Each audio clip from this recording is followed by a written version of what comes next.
Ecología de poblaciones 1, versión 2, con comentarios de Thomas Malthus. Una población es un conjunto de individuos de una misma especie que viven en una zona geográfica particular y tienen la capacidad de cruzamiento. Por lo tanto, la definición de población va a estar estrechamente relacionada con la definición de especie. La clave de la definición de la población, sin embargo, no es tanto la definición de especie, que puede llegar a ser problemática, sino el área geográfica. Una especie puede definir muchas poblaciones en diferentes lugares que teóricamente pueden reproducirse. Por el contrario, una población es un conjunto de individuos ubicados en una misma región física que realmente sí se reproducen. El área que se utiliza para definir una población sexual se define como el área donde la interreproducción es potencialmente posible entre cualquier par de individuos del área y donde la probabilidad de cruzamiento es mayor que la probabilidad de cruzamiento con individuos de otras áreas. En sociología, la población se refiere a una colección de seres humanos.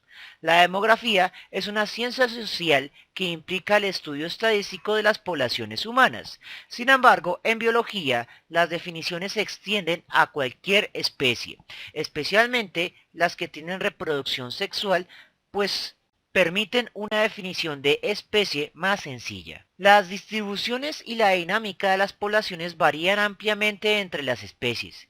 Mientras que algunas poblaciones son pequeñas y tienen distribuciones muy restringidas, otras poblaciones cuentan en millones y pueden extenderse sobre vastas áreas del planeta. De pie en un promontorio en el centro de California con vistas al Océano Pacífico puede observarse un grupo de ballenas grises que suben a la superficie liberando chorros de agua mientras nadan hacia el norte.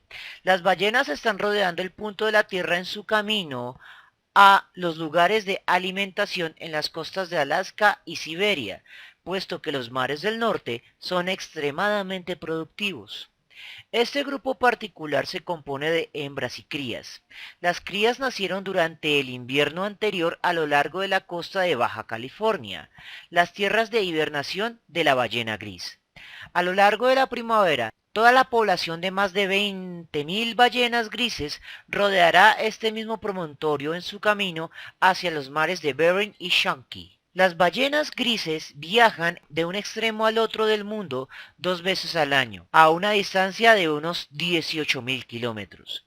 El hogar de la ballena gris abarca una franja de costas que se extiende desde el sur de Baja California hasta el coste del noreste de Asia. Por otro lado, los pinos en el promontorio donde puede observarse las ballenas es hogar de invierno de otro viajero de largas distancias, las mariposas monarca. El vuelo perezoso de las mariposas monarca, naranja y negra, no da ningún indicio de su capacidad migratoria. Algunas de las mariposas volaron a los bosques de pinos el otoño anterior de tan lejos como las montañas rocosas del sur de Canadá, mientras que puede observarse a las ballenas, las mariposas monarca machos persiguen y copulan con las mariposas monarca femeninas. Después del apareamiento los machos mueren, mientras que las hembras comienzan una migración que conduce hacia el interior y hacia el norte. Las hembras dejan sus huevos en las asclepias, que encuentran a lo largo del camino y finalmente mueren. Sin embargo, sus descendientes continuarán la migración. Las orugas de la monarca crecen rápidamente en su dieta de asclepias y luego se transforman en pupa y crisálida. Las mariposas monarca que emergen de las crisálidas se aparean y como la generación anterior vuelan hacia el norte y hacia el interior del continente. Al moverse hacia el norte y hacia el interior cada generación, algunas de las mariposas monarca llegaron finalmente a las montañas rocosas del sur de Canadá, lejos de donde sus antepasados revolotearon en el promontorio costero cubierto de pinos. Luego, a medida que los días de otoño se hacen más cortos, las mariposas monarca comienzan su vuelo de regreso a los bosques costeros de pinos. Esa generación de otoño, que en número de millones vuela al suroeste a sus tierras de hibernación en las costas del centro y sur de California.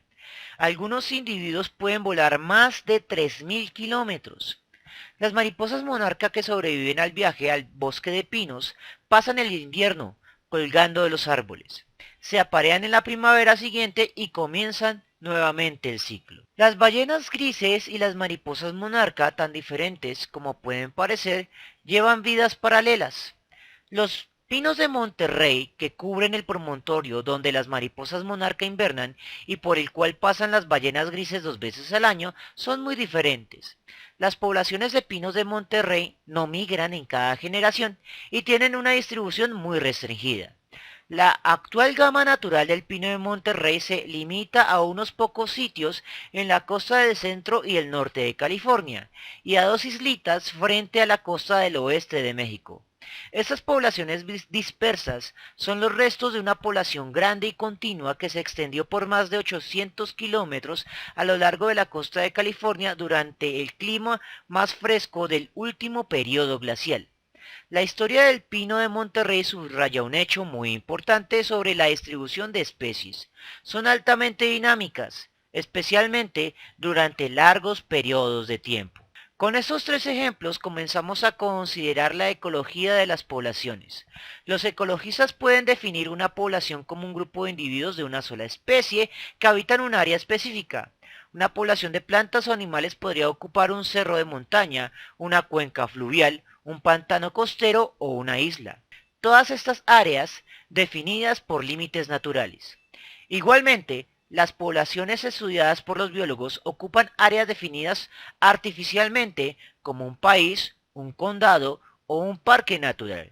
Las áreas habitadas por las poblaciones varían en tamaño, desde los pocos centímetros cúbicos ocupados por las bacterias en una manzana podrida hasta los millones de kilómetros cuadrados ocupados por una población de ballenas migratorias. Una población estudiada por los ecólogos puede consistir en un grupo altamente localizado de individuos que representan una fracción de la población total de una especie o puede consistir en todos los individuos de una especie en toda su gama de distribución. Los ecólogos estudian las poblaciones por muchas razones. Los estudios demográficos son la clave para salvar especies en peligro de extinción, controlar las plagas y gestionar las poblaciones para caza y agricultura. También ofrecen pistas para comprender y controlar las epidemias de enfermedades. Por último, el mayor reto medioambiental para la diversidad biológica y la integridad de toda la biosfera es, en el fondo, un problema de poblaciones, el crecimiento de la población humana. Todas las poblaciones comparten varias características. La primera es su distribución. La distribución de una población incluye el tamaño, forma y ubicación del área que ocupa. Una población también tiene un patrón característico de espaciamiento de los individuos, es decir, de agrupación. También se caracteriza por el número de individuos a su interior y su densidad, que es el número de individuos por unidad de área.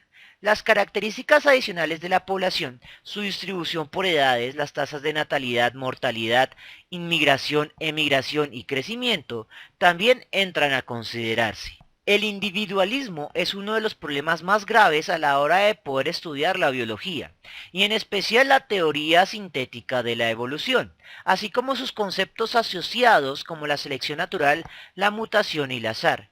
La ecología de poblaciones trabaja ya a niveles estadísticos. Lo que antes aparentaba ser un conocimiento certero extraído de la observación directa de la anatomía de un ser vivo, ahora deberá ser entendido en términos de incertidumbres, relaciones complejas y en especial mediante el lenguaje matemático de la estadística, es decir, de la matemática que trabaja con las incertidumbres, con el azar. Por esta razón, se aconseja que conceptos de la ecología de poblaciones como su historia, especialmente en lo referente a Thomas Malthus y la dinámica de poblaciones, se vea de forma previa o concomitante con la teoría de la evolución.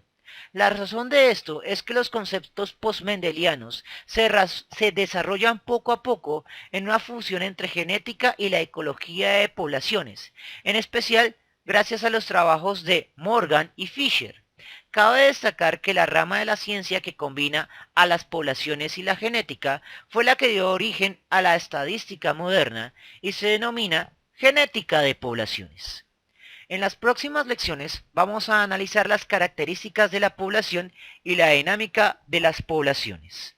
Bien, eso es todo por el momento, espero que les haya gustado y nos vemos en una próxima oportunidad.